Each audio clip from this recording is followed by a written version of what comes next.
وزیر اعظم بن جاتے ہیں، صدر بن جاتے ہیں، اور ہمارے ہاں ایک کانسٹیٹیوشن ڈیزائن کیا ہوا ہے، اور اس میں جو لوگ آتے ہیں اس میں کانسٹیٹیوشن کو اگر شروع سے پڑھیں تو اس میں لکھا ہوا تھا کہ یہاں پہ اللہ تعالیٰ کی حاکمیت ہے اور عوامی نمائندوں کے ذریعے اس کو جو ہے نا، اچھا یہ بڑی چیز ہم نے کہاں سے اخذ کی ہے؟ یہ ہم نے اپنے مذہب سے اور کتاب سے نکال کے اس کو امپلیمنٹ کرنے کی کوشش کی ہے، اور اس کے اوپر جو مسند پہ ٹاپ پہ بندہ بیٹھتا ہے وہ اللہ تعالیٰ کے حکم سے بیٹھا ہوا ہے، اس کے بغیر نہیں بیٹھ سکتا. یہ آپ بھی اتفاق کرتے ہیں اور میں بھی کرتا ہوں.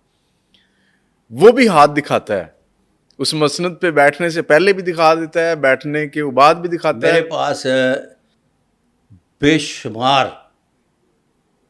ان مسند اقتدار پر بیٹھنے سے پہلے تشریف لاتے ہیں، اور میں پاکستان کا واحد پابلسٹ ہوں جن کے پاس بے شمار ایلیٹ کلاس آتی. میں سر اس کو کنکلوڈ کر کے سوال پہ آتا ہوں کہ اگر وہ لوگ ہاتھ دکھاتے ہیں اور یہ اتنی بری چیز تھی اور اللہ کو بھی ناپسند ہے، تو اس کے ہاتھ دکھنے کے باوجود اور دکھانے کے باوجود وہ اس اقتدار پہ جا کے بیٹھ جاتے ہیں، اس کی رضا کے ساتھ ہی بیٹھتے ہیں نا جی.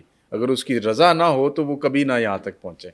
تو میں سر یہ پوچھنا چاہ رہا تھا کہ یہ جو لوگ آپ کو ہاتھ دکھاتے ہیں، کبھی انہوں نے کہا آپ سے کہ جی میرا ہاتھ نہ دیکھنا جی، میں تو مطلب دکھانے ہی وہ ہاتھ آئے ہوتے ہیں؟ اچھا، بڑی عجیب سی بات ہے کہ میں نے آج تک کبھی بھی، یہ تکبر کی بات نہیں ہے، اسے تکبر نہ سمجھا جائے، میں نے کبھی کسی سے نہیں یہ کہا کہ مجھے اپنا ہاتھ دکھاؤ. پہلی بات، جو میرے پاس ہاتھ دکھانے کے لیے تشریف لاتے ہیں تو آ جائیے. پیچھے میرا انٹرویو جو آپ کر چکے اس میں میں نے ایک لفظ بولا ہے کہ مستقبل شناسی کے علوم و فنون کے لوگوں کو پتہ ہونا چاہیے کہ جب وہ ہینڈ پرنٹ لے لیتے ہیں تو ہینڈ پرنٹ لینے کے بعد ان کا ہاتھ کیا کہتا ہے، کتنے وہ سینسیٹیو ہیں، کیا ان کی انرجی لیول ہے، اس کو دیکھتے ہوئے بولنا ہے، اس سے کم یا زیادہ نہیں کہ وہ ایب نارملٹی کی طرف چلے جائیں. اب آ گیا معاملہ کسی بھی شخص کے صاحب اقتدار ہونے کا. تو صاحب اقتدار، یہ جو پورا نظام آپ نے بولا ہے، جن ممالک میں یہ پورا نظام موجود نہیں ہے، بادشاہ تو وہاں بھی بنتے ہیں، حکمران وہاں پہ بھی ہیں. تو بادشاہ جو ہے یہ بائی برتھ ہوتا ہے. جو میں نے 7 قسم کے ہاتھ اور اس کے بعد 32 راجا یوگ کی علامات بتائیں. جب 32 راجا یوگ کی علامات میں سے کوئی بھی ہو، وہ مسلم ہو یا غیر مسلم، اس نے بادشاہ بننا ہے. وہ اپنے ادارے کو ہیڈ کرے گا. اگر وہ پولیس میں ہے تو آئی جی بنے گا، اگر وہ ڈی ایم جی گروپ میں ہے تو چیف سیکرٹری بنے گا، اگر وہ ملٹا نیشنل میں ہے تو چیئرمین بنے گا. واللہ عالم بالصواب. سیاست پہ بات آئی ہے تو عمران خان کی سر بات کرتے ہیں ذرا. یہ کہ خان صاحب کے حوالے سے میں آپ کے پرانے پوڈ کاسٹ، ولاگز اور ساری چیزیں میں پڑھ رہا تھا، دیکھ بھی رہا تھا. آپ نے ابھی تک عمران خان کی رہائی کی تاریخ نہیں دی، اور بے شمار ایسے پامسٹ، آسٹرولوجر اور علم فلکیات اور علم نوریات اور فلاں فلاں علم کے ماہر، انہوں نے تاریخیں دے دیں اور وہ پٹ گئیں. کسی نے 14 اگست کہا، کسی نے 1 اگست کہا، کسی نے فلاں بلو مون نکلے گا تو یہ ہو جائے گا، اور کسی نے کہا جی ایسے ایسے ویسے ویسے. نہیں ہوا. آپ نے ایک تو تاریخ کیوں نہیں دی؟ اور اگر آپ کے نزدیک اب عمران خان صاحب باہر آنے والے ہیں جس طرح کے حالات ہیں، تو کب ہوگا؟ میں نے اگر یہ تاریخ نہیں دی تو میں نے یہ تاریخ کسی بھی جگہ دی ہے کہ خان صاحب عمر کے اس حصے میں دوبارہ برسر اقتدار آ رہے ہیں. میرا خیال ہے ابھی تک تو نہیں کچھ ایسی بات. اوکے، آپ کے سوال کا جواب آ گیا. اب آگے چلتے ہیں. 1996 میں جب خان صاحب کو ملا تو وہ زمانہ قدیم کی پامسٹری پڑھنے کے بعد جب راجا یوگ کو نہیں پڑھا جاتا تھا تو وہ ایک کنگ میکر کا ہاتھ تھا. ٹھیک ہے. تو میں نے خان صاحب کو کہا کہ یہ کنگ نہیں، کنگ میکر ہے. اور پھر اس کے بعد بے شمار لوگوں کو اب کے بھی میں نے سن رہا ہوں کہ اگر وہ کنگ میکر ہی رہتے تو ٹھیک تھا، کنگ نہ بنتے. ارے بادشاہ، نظام سکہ کی ایک دن کی حکومت آج بھی تاریخ کا حصہ ہے. وہ شخص 3 سال 7 مہینے پرائم منسٹر آف پاکستان رہ کر گئے اور آپ کے کہنے پہ وہ کنگ میکر بن جاتے.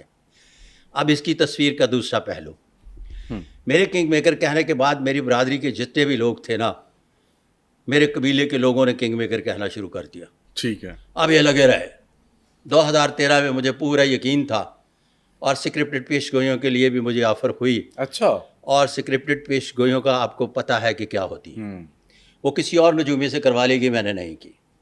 اس کے مقابلے میں اس نجومی نے پیشگوئیاں کر دی، میں نے نہیں کی، اور 24 مئی 2014 کو ایک بہت بڑے چینل پہ جہاں الیکشن کے نتائج اناؤنس ہونا تھے تو ان کے آنر نے مجھے کہا کہ آپ کو پتہ ہے کہ میاں صاحب اقتدار میں آ رہے ہیں؟ یس، ہمیں بھی پتہ ہے۔ تو میں نے کہا میں یہ لائن اس طرح سے بولوں گا اور اس کو اس طرح سے مکمل کروں گا۔ یہ کسی کے لیے قابل قبول لائن جو آخر میں نے بولنا تھا نہیں تھی، جس کی وجہ سے ان کی میری بات نہ بن سکی، اور انہوں نے مجھے شگفتگی سے کہا کہ پرچہ ہو جائے گا۔ میں نے کہا ہونے دو، اور پھر 24 مئی 2014 کو میرے خلاف پرچہ ہوا اور مجھے یہ ملک چھوڑ کر بھاگنا پڑا۔ اچھا، خیر عمران خان کی وجہ سے آپ کو بھی ملک چھوڑنا پڑا۔ خیر آگے چلتے ہیں۔ اب سارے کنگ میکر کی طرف آئے تو میں نے باقاعدگی سے کنگ میکر کی معافی مانگی کہ یہ میری 20 سال میں پہلی پیشگوئی غلط ثابت ہوئی، اور میں تب تک نہیں آؤں گا ٹیلی ویژن کسی بھی نیٹ ورک پر جب تک میں اس کی علمی توجہ پیش نہ کر لوں، تو پھر اس کے نتیجے میں نیو لاز آف پرمیسری بائی صادق ملک پرمیسور۔ صحیح ہے۔ یہاں لوگوں کی صبح پیشگوئیوں کے حوالے سے کیا درست ہوتی ہے نہیں، مجھے اس سے بات غرض نہیں۔ مجھے تو اپنے سے غرض ہے کہ میں نے اگر ایک غلط پیشگوئی کی تو اس غلط پیشگوئی کے نتیجے میں مجھے کیا کرنا ہے، میں نے اس کا پورا اپنی طرف سے حق ادا کر دیا۔ پھر اگلا اسپیل آیا۔ صحیح ہے۔ جب اگلا اسپیل آیا تو میں اور مبشر لقمان اور یہ دوسرے جتنے بھی لوگ تھے، جتنی بھی باتیں کرتے ہیں، بیٹھے ہوئے تھے میرے ساتھ، بات کی بولی بول رہے تھے، پڑا ہوا ہے۔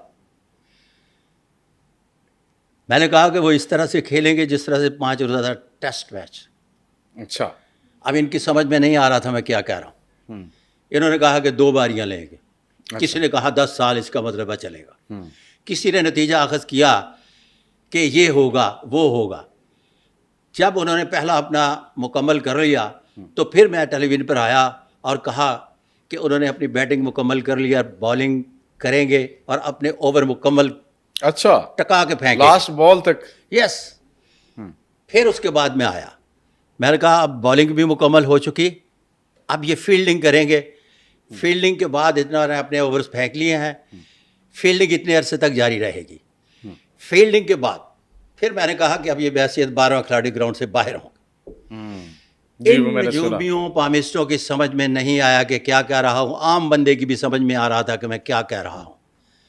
اب بھی میں جس طرح سے پہلے پوچھا ہے کہ ارے بھائی، میں یہ بار بار کہہ رہا ہوں کہ خان صاحب کے ہاتھ پر مقدر کی لکیر ابھی شکستہ ہے، اچھا، بکھری ہوئی ہے، لہٰذا ابھی جیل سے باہر نہیں آ سکتے، ابھی اقتدار ان کا حصہ نہیں ہے۔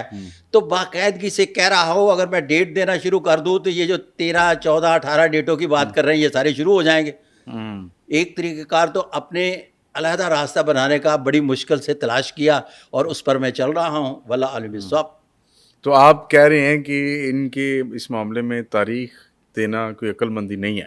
عقل مندی ہے ان کے نزدیک، لیکن کاپی رائٹ جو ہے نا چونکہ نہیں ہے، جس کی وجہ سے میں گریز کر رہا ہوں۔ لیکن آپ کو بات سمجھ میں آ رہی ہے نا جی جی، کہ میں کہہ رہا ہوں کہ مقدر کی لکیر ساتھ نہیں دے رہی، کہ کیا کہہ رہا ہوں؟ اگر میں کہہ رہا ہوں کہ مقدر کی لکیر ساتھ دے رہی ہے اچھا، یہ تو پھر کہے نا مستقبل قریب میں یہ مقدر کی لکیر اگر ہم مائل سٹون سیٹ کریں کوئی بھی، اچھا آپ نے ہاتھ پڑھا ویسے ان کا؟ ہاں، میرے پاس ان کے ہینڈ پرنٹ پڑے ہوئے ہیں۔ وہ پرانے والے ہیں کہ ابھی تازہ بھی کچھ ہے؟ 1996 ہینڈ پرنٹ ایک دفعہ لے لے لائف ٹائم کے لیے ہوتے ہیں۔ 32 راجہ یوگ، 101 غیر معمولی علامات تمام کی تمام ایز اٹ از رہتی ہیں، یہ ختم نہیں ہوتی، لیکن وہ بڑھ بھی سکتی ہیں، بڑھ جاتی ہیں تھوڑی لکیریں کے آگے پیچھے تھوڑا سا تقدیر معلق کے حوالے سے ہوتا ہے، گدھا گدھا اور گھوڑا گھوڑا رہتا ہے، لیکن نشانات جو ہیں یہ رہتے ہیں۔ ان میں بھی اگر 19-20 کی تھوڑی سی کسی جگہ پہ شکست و ریخت آ جائے تو پھر بھی گدھا گدھا اور گھوڑا گھوڑا ہی رہتا ہے۔